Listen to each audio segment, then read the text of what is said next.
Pandian store serial next promo என்ன மாதிரியான twist ஆக்க போகுதுன்னு பார்க்கலாம். என்ன பண்றதுன்னு தெரியாம ரொம்பவே பயங்கர வருத்தத்துல முத்துவேல் உட்காந்துட்டு இருக்காங்க.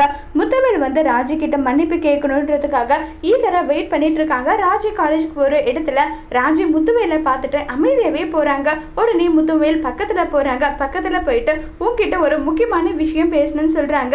நான் உங்க அளவுக்கு ஒன்றும் பெரிய ஆள் கிடையாது, எதுக்காக நீங்க என்கிட்ட பேசணும், நீங்க பேசுறதுக்கெல்லாம் எதுவும் கிடையாதுன்னு சொல்றாங்க. இப்படி பேசுற, இப்படி எல்லாம் பேசாதன்றாங்க.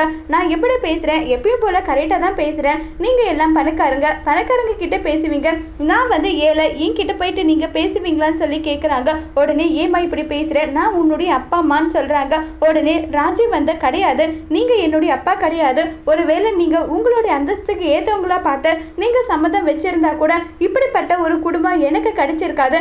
எனக்கு பிடிச்சிருக்கு, நான் கல்யாணம் பண்ணேன். இதுல உங்களுக்கு என்ன பிரச்சனை? தேவையில்லாம என்னையும் என் குடும்பத்தை, என் அம்மாவை இதுக்கு மேல ஏதாவது தப்பா பேசுனீங்கன்னா நடக்கிறதே வேற, நான் பார்த்துட்டு சும்மா இருக்க மாட்டேன்னு சொல்லி ரொம்பவே பயங்கர வருத்தத்திலையும் டென்ஷன்லையும் ராஜி பேசிட்டு இருக்காங்க. முத்துவேல் ராஜி கிட்ட ஃபீல் பண்ணி மன்னிப்பு கேட்டுட்டு இருக்காங்க. ராஜி முத்துவேல மன்னிப்பாங்களா இல்லையங்கிறத வரப்போற எபிசோட்ல வெயிட் பண்ணி பார்க்கலாம். தேங்க்யூ.